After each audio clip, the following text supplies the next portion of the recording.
আগামীদের বাংলাদেশ ইনশাআল্লাহ শেখ জসিমুদ্দিন রহমানের বাংলাদেশ ইনশাআল্লাহ। তো আপনারা কাফালবদ্ধ হতে পারবেন তো সবাই? কোরআনকে আবার শরীর হিসেবে দেখার জন্য শেখের নেতৃত্বে কাফালবদ্ধ হতে পারবো তো আমরা ইনশাআল্লাহ। আল্লাহ পাক আমাদেরকে নতুন একটা কোরআনের বাংলাদেশ দেখার তৌফিক দান করুন। আমার আপনার আজকের সংগ্রাম হবে আমাদের জীবনকে ওই কোরআনকে আবার ফিরিয়ে নিয়ে আসা, যে কোরআনকে ব্রিটিশরা আমার হাত থেকে নিয়ে গেছে, সেই কোরআনকে আবার আমার ঘরে ঘরে কোরআনের আলোক আমার জ্বালাতে হবে। এই কোরআনকে দিয়ে প্রতি মসজিদে মসজিদে আমার দারাস চালু করতে হবে এবং আমাদের এই স্কুল কলেজের শিক্ষা ব্যবস্থা থাকবে, কিন্তু সাহিত্যের মধ্যে কোরআনকে ঢুকিয়ে দিতে হবে। অর্থনীতির মধ্যে কোরআন, অর্থনীতির আয়াত কোরআন শরীফে আছে না নাই? আছে না নাই? আছে।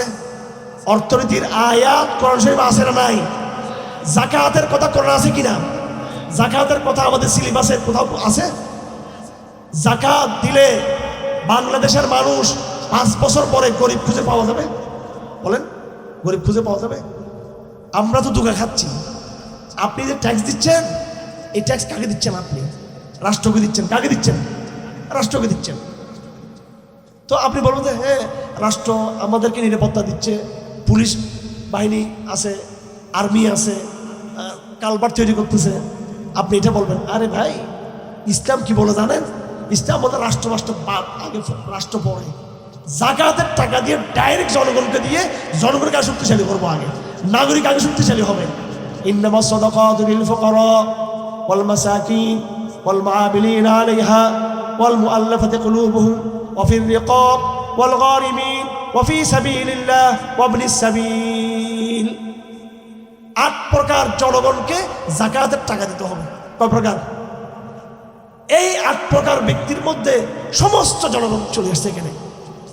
দরিদ্র, মধ্যবিত্ত, কিন্তু সে তার কাছে অর্থ নাই, হ্যাঁ, অসহায়, ফকির, মিসকিন, মুসাফির, মুজাহিদ, মজলুম, ঋণগ্রস্ত, অভাবী, দাসত্বের মধ্যে যে আছে, বন্দী, যত রকমের অভাবগ্রস্ত লোক আছে, individual two individual, individual two individual, ব্যক্তি থেকে সৎকার নিয়ে ব্যক্তিকে দেওয়া হবে। এই এলাকাটার নাম কি? দরিয়াপাড়া। এখানে দরিয়া আছে নাকি? এখানে যাই হোক, দরিয়াপাড়া মানে জানি না, নাম ভুল বলতেছি, মনে নাম কঠিন নাম। যাই হোক, এই এলাকার দরিদ্রদের যাকাত নিয়ে এই এলাকার গরিবদেরকে দেওয়া হবে। এই এলাকার ধনীদের টাকা নিয়ে, সরকারের ফান্ডে না, সরকার যাকাত উত্তোলন করে এই এলাকাতে বন্টন করে দিবে। তা আপনি বলবেন, যদি যাকাতের টাকা রাষ্ট্রের কোষাগারে জমা না হয়ে জনগণের টাকা জনগণকে দিয়ে দিলে তো রাষ্ট্র চলবে কেমনে? আমার ভাইয়েরা, এটাই বোঝার বিষয় যে এই দেশের জনগণ সচ্ছল হবে, যে এই দেশের জনগণ ধনী হবে, যে এই দেশের জনগণ আর্থিকভাবে সক্ষম হবে, সেই দেশের জনগণ তো অটোমেটিক রাষ্ট্রকে চালাতে পারবে।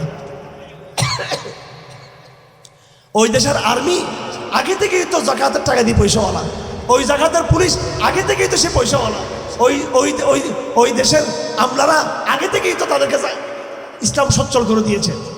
আপনি বলবেন আচ্ছা ঠিক আছে বুঝলাম, কিন্তু পদ্মা সেতু কেমনে বানাবো? পদ্মা সেতু টাকা থেকে আসবে? পদ্মা সেতু টাকা থেকে আসবে? আমিরুল মুমিনিন বলবে, হে আমার জনগণ, তোমরা যাকাত দিয়েছ, সেই যাকাত আমি তোমাদের জনগণকে দিয়ে ফেলছি। এই যাকাতের টাকা খাইয়া তোমরা অনেকে ধনী হয়ে গেছো, কেউ গরিব নাই, এবার তোমরা সব ধনী। হে এবার সব ধনীরা, আমার এত 1000 কোটি টাকার বাজেট থাকবে, এদিকে একটা ব্রিজ করব, ওদিকে কারখানা করব, ওদিকে শিল্প করব, তোমরা টাকা দাও। জনগণ তো আগেই ধনী হয়ে গেছে, কথা বুঝে আসতেছে? সেই জনগণ টাকা দিবে কিনা, ফান্ডে দিবে কিনা? আমাদেরকে শিখাইতে হবে রাষ্ট্র কেমন চলবে, শিখাইতে হবে। কারণ ইসলাম তো পরীক্ষিত। উমর ইবনে খাত্তাবের জমানা থেকে শুরু করে, আবু বকর ওমরের জমানা থেকে শুরু করে, আল্লাহ রসুলের জমানা থেকে শুরু করে এই শায়েস্তা খান পর্যন্ত। কি পর্যন্ত? শায়েস্তা খান। শায়েস্তা খান বাংলাদেশের পশ্চিমবঙ্গ, পূর্ববঙ্গ, সমস্ত বঙ্গের তিনি কি ছিলেন? সুবেদার ছিলেন মুঘল আমলের। আপনারা ইতিহাস দেখেন না, আমার কথা দরকার নেই বিশ্বাস করার। শায়েস্তা খানের আমল উত্তম ছিল নাকি পরবর্তী পাকিস্তান আমল, ব্রিটিশ আমল, পাকিস্তান আমল, মুজিব আমল, হাসিনা আমল, খালেদা আমল, ডক্টর ইউনূস আমল, কোনটা উত্তম ছিল বলেন তো আর্থিকভাবে? বলেন না। বাঙালিদের পকেটে, বাঙালিদের ঘরে স্বর্ণ গয়না টাকা পয়সা, বাঙালি ছিল আর্থিক মস্তান। মস্তান বলা যাবে না, আর্থিকভাবে সচ্ছল ছিল বাঙালি। কারা বলে? ব্রিটিশেরা বলে, পাকিস্তানরা বলে। তারপরে আমাদের বাংলাদেশ স্বাধীন হওয়ার পরে একমাত্র শাস্ত্রের নাম বলেছিল বাংলা সারা দুনিয়ার অর্থনৈতিক পরাশক্তি। কি অর্থনৈতিক পরাশক্তি? সৌদি আরবের হাজিরা এখান থেকে আসতো, ভিক্ষা করে লোকরা, ইয়ামান থেকে লোকরা আসতো এখানে সাহায্যের জন্য, আফগানরা সাহায্যের জন্য আসতো, তুর্কিরা সাহায্যের জন্য আসতো। সারা দুনিয়া সাহায্য নিত কার থেকে? বাংলা। কেন? যেহেতু এখানে ইসলাম ছিল, জিজিয়া ছিল, ইসলামের অর্থনীতি ছিল, জাকাত ছিল, খারাজ ছিল, ওসর ছিল। এই যে জমিনে বসে আছে আপনারা, এটা জানি না চাষের জমি কেনা, খেলার জমি জানি না। আচ্ছা, ঈদগাহ, এই যে চাষের জমি, চাষের যতগুলো জমিন আছে হাইব্রিড, এখন বছর কয়েকবার যেই পরিমাণ চাষ হবে আপনাকে 10 ভাগের 1 ভাগ, 20 ভাগের 1 ভাগ দিয়ে ফেলতে হবে। আমার বক্তব্য শেষ। সুতরাং আমরা ইসলাম চাই কিনা? আমরা চাই কিনা ইসলাম? এই শিক্ষা ব্যবস্থাকে ঠিক করতে হবে, তখন জাহিলিয়ত বন্ধ হবে, আবার আমাদের জীবনে কোরআন ফিরে আসতে হবে। আমরা নতুন এক বাংলাদেশ কামনা করি, যে এই বাংলাদেশে আমাদের ব্যক্তি জীবনে, পারিবারিক জীবনে, আমাদের শিক্ষার জীবনে আবার কোরআনকে পূর্ণাঙ্গভাবে আমরা কোরআনকে ফিরিয়ে আনতে চাই।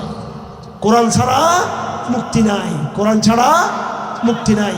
সুতরাং এই শিক্ষাতে যখন কোরআন ঢুকবে তখন আমাদের নতুন এক রাজনীতি আমরা দেখব, নতুন অর্থনীতি দেখব, নতুন আইন ব্যবস্থা দেখবো, সেটা কোরআনওয়ালা, শান্তিওয়ালা।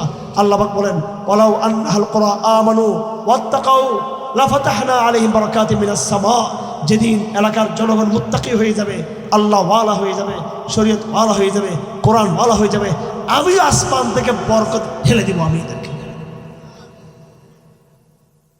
মনে রাখবেন, শান্তি আগেও পান নাই, ভবিষ্যতেও কোরআন ছাড়া শান্তি পাবেন না।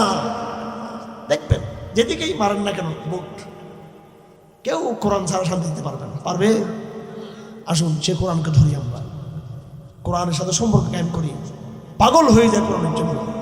মসজিদগুলোতে মুসল্লিদেরকে বানাই, তরুণরা মসজিদকে আবাদ করি, কোরআন দিয়ে মসজিদকে আমরা আবাদ করি।